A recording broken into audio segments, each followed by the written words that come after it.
नमस्ते सभी विद्यार्थियों का वंदना पब्लिक एकेडमी तथा टैगोर एजुकेशन पॉइंट की ऑनलाइन क्लासेस में हार्दिक स्वागत है। अपन लोग याद रखिएगा पिछली 2-4 क्लासों में बहुलक चक्र के बारे में पढ़ रहे थे और इसके अपने लगभग सारे फॉर्मूले हो गए हैं। अब जो बचे हुए 4 फॉर्मूले हैं वो आज इस क्लास के अंदर मैं आप लोगों को कराऊंगा। सबसे पहले अपन लोग जो आज बात करेंगे उसमें याद रखिएगा जो फर्स्ट अगर फॉर्मूले की बात करें वो अपन लोग पढ़ेंगे पॉली एमाइड के बारे में पढ़ेंगे। पॉली एमाइड के बारे में पढ़ेंगे। इस पॉली एमाइड में अपन लोग सबसे पहले पढ़ेंगे नाइलॉन 6 के बारे में पढ़ेंगे।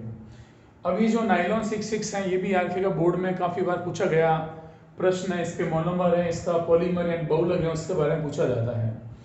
अब देखिएगा सबसे पहले अगर अपन एमाइड की बात करें तो अपन लोग पढ़ते हैं कि भाई एमाइड का फॉर्मूला क्या होगा, बॉन्ड CONH2 होगा। इसको अपन लोग क्या बोलते हैं, एमाइड बोलते हैं। इस एमाइड को ऐसे भी खोलकर मैं लिख सकता हूँ C डबल बॉन्ड O और बॉन्ड NH2, ये भी क्या हुआ, एमाइड हुआ है। अब इस एमाइड में जो अपने पास में 2 हाइड्रोजन है उस हाइड्रोजन को मैं ऐसे भी तो खोल के लिख सकता हूँ। तो याद रखिएगा ये बॉन्ड CONH2 क्या हुआ है, एमाइड हुआ है। बॉन्ड CONH2 एमाइड हुआ है।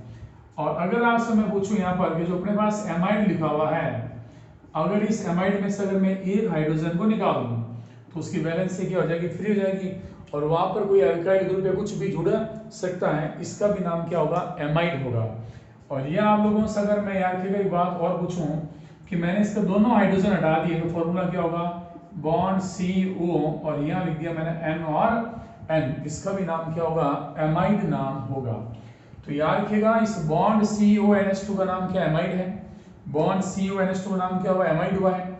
और अगर इसमें से अगर मैं एक हाइड्रोजन एटम को बाहर निकाल दूं तो याद रखिएगा बॉन्ड CONH का नाम भी क्या होगा, एमाइड होगा। और अगर अपन दोनों हाइड्रोजन किसी और से रिप्लेस करते हैं तो याद रखिएगा इस बॉन्ड CON का नाम क्या होगा, एमाइड होगा। अब याद रखिएगा आपके कोर्स के अंदर हाफमान ब्रोमामाइड रिएक्शन भी है, ग्रेबियल थैलिमाइड सिंथेसिस रिएक्शन भी है। तो अधिकांश जगह आपको याद रखिएगा जो एमाइड है वो इस फॉर्म के अंदर मिलेगा। एक या दो रिएक्शन में याद रखिएगा आप बॉन्ड CONH2 ग्रुप में आपको एमाइड मिलेगा। तो इतना सा ध्यान रखिएगा कि जो ये बॉन्ड CONH2 एमाइड है, इसको अगर मैं चाहे तो और कैसे लिख सकता हूं, बॉन्ड CONH भी क्या है, एमाइड है। और अपन यूं भी कह सकते हैं, याद रखिएगा बॉन्ड CON भी क्या है, एमाइड है। इस नाइट्रोजन के पास हाइड्रोजन एक भी नहीं हो सकता है और एक भी हो सकता है और दो भी हो सकते हैं। तो याद रखिए इस बॉन्ड CON का नाम क्या होता है, एमाइड होता है। जनरली अपन 11th क्लास के अंदर जब पढ़ते हैं क्या पढ़ते हैं, बॉन्ड CONH2 को एमाइड कहते हैं। तो 12th में भी आप जब पढ़ोगे तो एक या दो रिएक्शन में या एक दो जगह पर आप लोगों को बॉन्ड CONH2 मिलेगा। अधिकांश जगह जब आप लोग पढ़ोगे तो याद रखिएगा बॉन्ड CONH या बॉन्ड CON के फॉर्म में आप लोगों को रिएक्शन मिलेगी।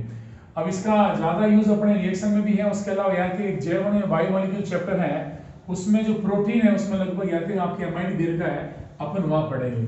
तो सबसे पहले याद रखिएगा amide, bond CONH2 amide, bond CONH amide, और याद रखिएगा बॉन्ड CON भी क्या होता है, एमाइड होता है। अपन इसमें तीनों फॉर्म में याद रखिएगा, आपको ये भी याद रखना है, ये भी याद रखना है।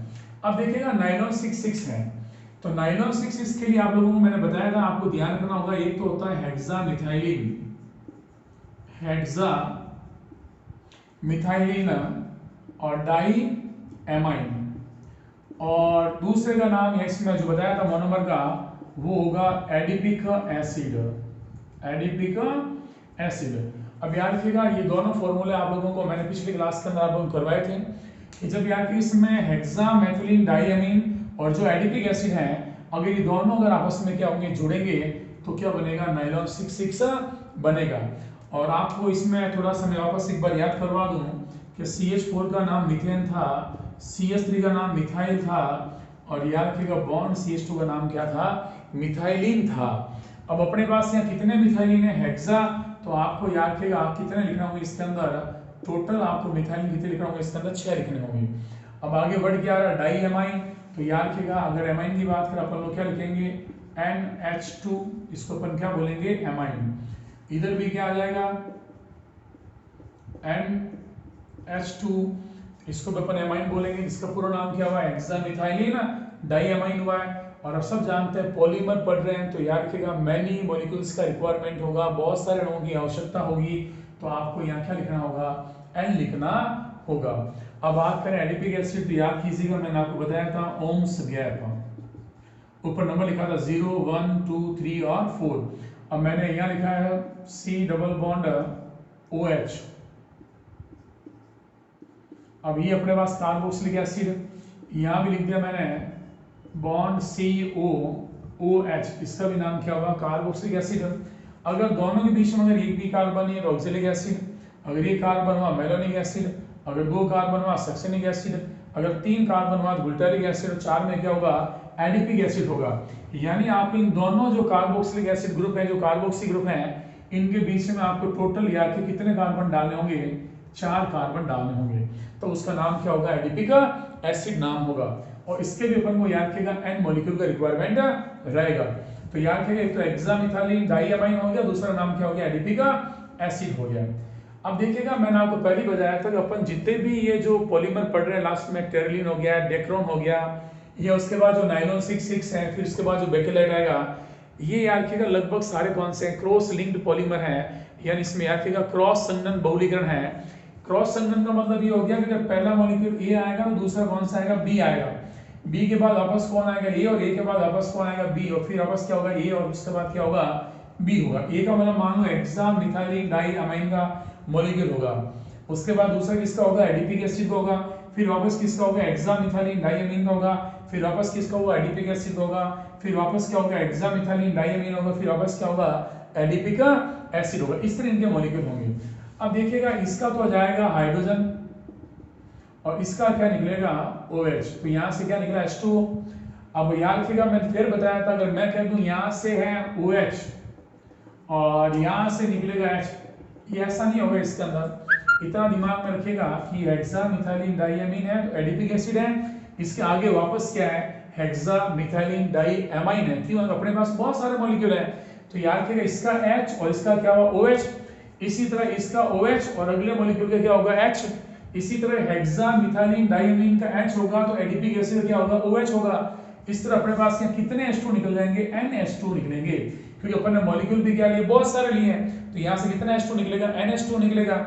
अब देखिएगा ये अपने पास पूरा बॉन्ड था, अब मैंने बोला कि टूट चला गया, कितना बच गया, इसमें आधा बच गया, तो अब ये जो हाफ बॉन्ड है उसको अपन लोग लिखेंगे ऐसा, फिर आगे क्या आ रहा है, इसके अंदर N और यहाँ लिख दिया H, और उसके बाद याद रखिएगा CH2 कितने अपने पास में 6 हो गए, फिर वापस क्या हो जाएगा N और ये H। अब इस NH के साथ सीधा बॉन्ड जुड़ जाएगा C डबल बॉन्ड O, फिर वापस कौन आएगा, CH2, और उसके बाद वापस क्या हो जाएगा, C डबल बॉन्ड O। अब याद रखिएगा तो यहाँ से OH निकल चुका है, अब अपने पास कितना बॉन्ड बचा है इसके अंदर, हाफ बॉन्ड, तो इसको अपन लोग इस तरह लिख देंगे और यहाँ क्या लगा देंगे N। अब ये जो कंपाउंड बना है, इस कंपाउंड का नाम होता है नाइलॉन 66 नाम होगा। तो एक बार वापस देखिएगा आप लोग, अब इसमें क्या क्या बातें आपको ध्यान रखनी है उसके बारे में बता रहा हूँ। अभी अपन लोगों ने याद रखिएगा बात की थी कि भाई इस बॉन्ड CONH का नाम क्या होता है, एमाइड। तो देखिएगा आप लोग ये बॉन्ड CONH है, तो याद रखिए इसके अंदर जब दोनों मॉलिक्यूल आपस में जुड़े तो वहां पे क्या बना है, एमाइड बॉन्ड बना है, और इसमें कितने एमाइड है, बहुत सारे हैं, तो नाम क्या दे दिया, पॉली एमाइड। तो जो नाइलॉन 66 है वो किसका पार्ट है, पॉली एमाइड का है, क्योंकि यहाँ जब मोनोमर आपस में जुड़ेंगे बीच में कौन सा बॉन्ड होगा, एमाइड बॉन्ड होगा, तो इसको अपन लोग क्या बोलते हैं, पॉली एमाइड कहते हैं। अब याद रखिएगा ये तो हुआ है पॉलीमर, जिसे अपन बोलेंगे याद रखिएगा बहुलक। तो ये तो है पॉलीमर का स्ट्रक्चर, और ये इसके दोनों क्या है, मोनोमर है। तो हेक्सामिथाइलिन डाइअमाइन इसका क्या हुआ, मोनोमर, मोनोमर का मतलब क्या हुआ, एकलक हुआ, यानी एक हुआ इसका, और ये भी इसका क्या है, मोनोमर है। अब देखिएगा अब आपसे पूछेंगे नाइलॉन 66 में, नाइलॉन 66 में जो प्रयुक्त होने वाली जो दो मोनोमर हैं, कौन कौन सा, हेक्सामिथाइलिन डाइअमाइन और एक कौन सा, एडिपिक एसिड। तो जो अपने पास फर्स्ट मोनोमर है उसमें कितने कार्बन है, 6 कार्बन है। जो दूसरा मोनोमर है उसमें कितने कार्बन है, यहाँ तो है 4 और ये 5 और ये कितने हो गए, 6। तो इसके याद रखिएगा दोनों मोनोमर में कितने कार्बन होते हैं, 6 और 6, यानी 6 और 6। तो नाम क्या रख दिया, नाइलॉन 66 इसका नाम रख दिया है। तो याद रखिएगा ये तो हो गया पॉलीमर, और ये इसका क्या हो गया है मोनोमर। कितने मोनोमर इसके अंदर 2 मोनोमर है, दोनों कितने कार्बन है 6 और 6, तो नाम क्या रख दिया इसका नाइलॉन 6 रख दिया है। एक चीज आप लोग और हमेशा ध्यान रखिएगा, नाइलॉन 6 है, नाइलॉन 6 है या नाइलॉन 210 है, नाइलॉन कोई भी होगा, सभी नाइलॉन याद रखिएगा पॉली एमाइड के पार्ट हैं। चाहे नाइलॉन 6 हो, नाइलॉन 6 हो, ये सब किसके पार्ट हैं याद रखिएगा पॉली एमाइड के। तो आगे जब मैं आप लोगों को पढ़ाऊंगा तो दिमाग में क्या रखना होगा कि जहां पे नाइलॉन वर्ड आ गया तो इसका मतलब दोनों मॉलिक्यूल के बीच में हमेशा कौन सा होगा एमाइड बॉन्ड बनेगा, चाहे नाइलॉन कैसा भी हो।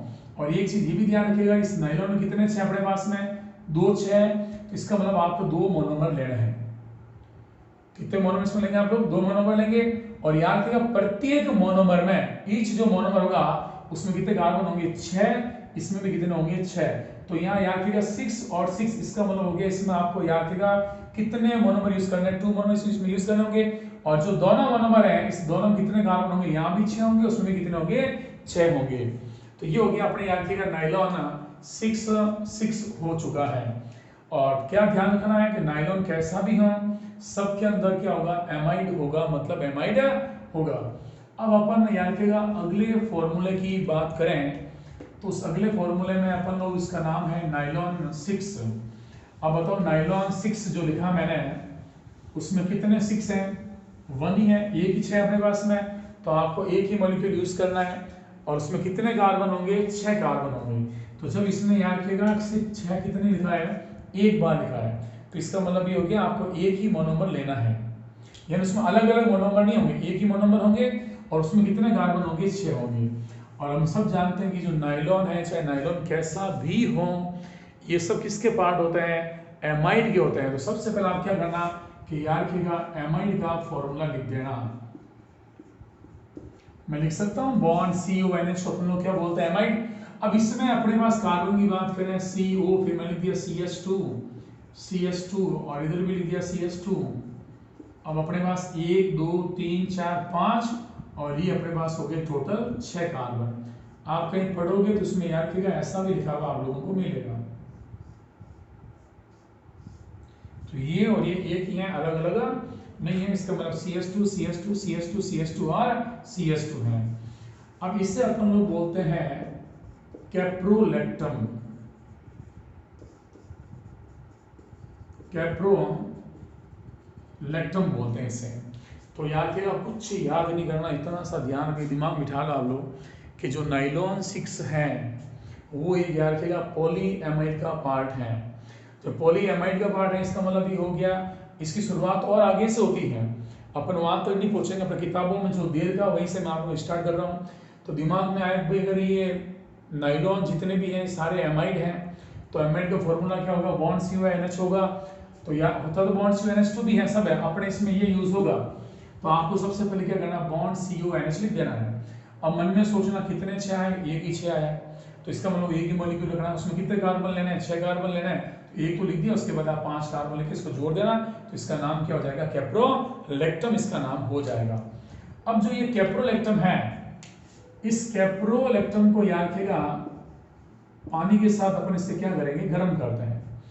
जब इसे पानी के साथ गर्म करेंगे तो याद रखिएगा इधर आएगा OH और इधर क्या आएगा H और यहाँ से क्या होगा बॉन्ड टूटेगा। अब ये बॉन्ड जो टूटा है क्यों टूटा है, अगर आपसे मैं भी कह दूं याद रखिएगा ये हो गया OH लिख दिया मैंने, ऊपर लिखा हुआ CO और यहाँ लिखा हुआ है NH। अब इसमें आपको जब मैं ऑर्गेनिक केमिस्ट्री पढ़ाऊंगा या जियो से स्टार्ट करूंगा जब उसका बेसिक तो कुछ बातें बताऊंगा कि जो हाइड्रोजन है उसकी विद्युत ऋणता जो इलेक्ट्रोनेगेटिविटी है वो कितनी होती है 2.1 होगी, ऑक्सीजन कितना होगा 3.5 होगा, नाइट्रोजन कितना होगा 3.0 होगा और कार्बन कितना होगा 2.5 होगा। ये ज़्यादा नहीं है, 7-8 आप लोगों को याद करनी पड़ती हैं। जब अपन रिएक्शन चैप्टर स्टार्ट करेंगे उस समय आप लोगों को मैं ये सारी सिखा दूंगा कि आपको ये याद करना है। इससे फायदा ये होता है कि जिसकी इलेक्ट्रोनेगेटिविटी या विद्युत ऋणता ज़्यादा होती है उसमें इलेक्ट्रॉन खींचने का पावर भी क्या होता है ज़्यादा होता है। अगर आपसे मैं पूछूं H और OH में इलेक्ट्रॉन कौन खींचेगा तो आप क्या बोलोगे हाइड्रोजन के कंपेयर ऑक्सीजन का जो इलेक्ट्रोनेगेटिविटी है जो विद्युत ऋणता वो क्या है ज़्यादा है, तो इसमें इलेक्ट्रॉन कौन खींच लेगा ऑक्सीजन खींच लेगा। तो ऑक्सीजन के पास इलेक्ट्रॉन की एफिशिएंसी होगी, इलेक्ट्रॉन की अधिकता होगी, तो चार्ज क्या आएगा माइनस और यहाँ चार्ज क्या आ जाएगा प्लस आएगा। इसी तरह अगर मैं यहाँ बात करूँ, अब कार्बन और नाइट्रोजन में कौन खींचेगा, तो आप बोलोगे सर कार्बन के कंपेयर नाइट्रोजन का जो इलेक्ट्रोनेगेटिविटी क्या है, ज्यादा है, तो कौन खींचेगा, नाइट्रोजन खींचेगा। तो चार्ज क्या आएगा, इसमें माइनस होगा और यहाँ चार्ज क्या आएगा, प्लस आएगा। अब मेरे को बताओ इसमें ये जो प्लस है किसके पास जाएगा, माइनस के पास जाएगा, और ये माइनस किसके पास में जाएगा, प्लस के पास में जाएगा। और बाकी इसका जो मेन रीजन रेजोनेंस वाला वो आपको मैं अलग से बताऊंगा पूरा। अब देखिएगा आप लोग, अब बना क्या, NH और H क्या हो गया, NH2, और उसके बाद कितने CH2, 1 2 3 4 और 5, तो अपन लोगों ने यहाँ लिख दिया CH2, कितने CH2 हो गए, 5। उसके बाद में क्या आएगा, COOH, तो यहाँ लिख देंगे COOH। इसका जो नाम होगा वो एब्सोला एमिनो कैपोरिक एसिड नाम होगा। अब आप लोग याद रखिएगा, अगर ये याद रखते हो तो आपकी इच्छा है, अगर नहीं रखें तो आपकी इच्छा है, आपको सीधा ये ध्यान रखना है। अब आपको याद रखिएगा नाइलॉन, अब इसको अगर आप लोग गर्म करोगे तो वापस क्या होगा, बहुलीकरण होगा।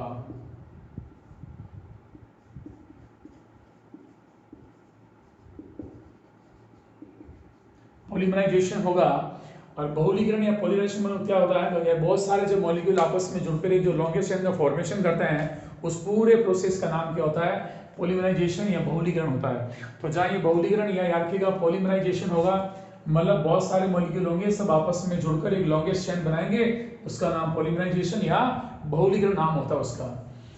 अब देखिएगा, अब ये जो आपके पास जो एब्सोला एमिनो कैपोरिक एसिड है, इसके आपको बहुत सारे मॉलिक्यूल लेने पड़ेंगे। जब इसके आप बहुत सारे मॉलिक्यूल लोगे तो क्या बनेगा, पॉलीमर बनेगा। अब देखिएगा NH2 लिख दिया मैंने, फिर यहाँ लिखा है CH2 फिर लिखा अपन लोगों ने CO और OH, इसका नाम एब्सोला एमिनो इसमें कैपोरिक एसिड हो गया। अब कितने मॉलिक्यूल लिया आप लोगों ने, तो यहाँ लिख दिया ना बहुलीकरण या पॉलीमराइजेशन, यहाँ पे बहुत सारे मॉलिक्यूल लिए हैं। तो एक तो मॉलिक्यूल ये हो गया, इसी का आपको याद रखिएगा दूसरा टाइप और लेना होगा। इसी तरह इसके बाद तीसरा मॉलिक्यूल आएगा, फिर चौथा, इस तरह मॉलिक्यूल चलते रहेंगे। इसका तो क्या जाएगा OH, इसका क्या जाएगा H, तो क्या निकलेगा H2O, इसका क्या होगा OH, और अगले का क्या होगा H, H2O, इस तरह सारे निकलते जाएंगे। अगर आप यहाँ तक तो इसमें याद नहीं रखते तो सिंपल सा ध्यान देना कि इसके जो बहुत सारे मॉलिक्यूल लिए हैं, तो यहाँ का तो OH होगा और इधर भी इसका क्या होगा NH का H होगा, और क्या निकल जाएगा H2O। तो जो कार्बोक्सिलिक एसिड है उसका OH और एमाइन का क्या निकल जाएगा H, तो यहाँ से क्या निकल गया H2O। कितने H2 निकले, NH2O। अब ये NH2 निकलने के बाद याद रखिएगा, ये लिख दिया मैंने N और H, भाई इसमें आधा बॉन्ड टूट गया तो आधे बचा, अपन इसमें आधा लिख दिया। उसके बाद वापस क्या आएगा CH2, और यहाँ क्या लिखेंगे अपन लोग 5। उसके बाद वापस क्या आएगा C डबल बॉन्ड O, और ये अपन लोग लिख देंगे, और यहाँ क्या आ जाएगा, इसके अंदर N आ जाएगा। इसको अपन बोलते हैं याद रखिएगा नाइलॉन 6 कहते हैं। तो सिंपल सा है, पहले आपको कैप्रोलेटम लेना होगा, इसे पानी के साथ क्या करो, गर्म करोगे तो एब्सोला एमिनो याद रखिएगा कैपोरिक एसिड बनेगा।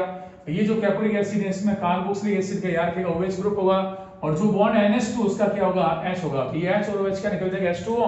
अब जो बना उसका नाम क्या होगा, नाइलॉन 6 होगा। तो याद रखिएगा आपकी बुक के अंदर दो फॉर्मूले नाइलॉन 6 है, और ये कौन सा है, नाइलॉन 6 है।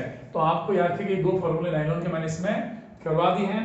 अब आपके याद रखिएगा बस लास्ट दो फॉर्मूले हैं, बेकेलाइट और नोवेलक, उसके बाद आपके पॉलीमर के सारे फॉर्मूले क्या हो जाएंगे, एंड हो जाएंगे।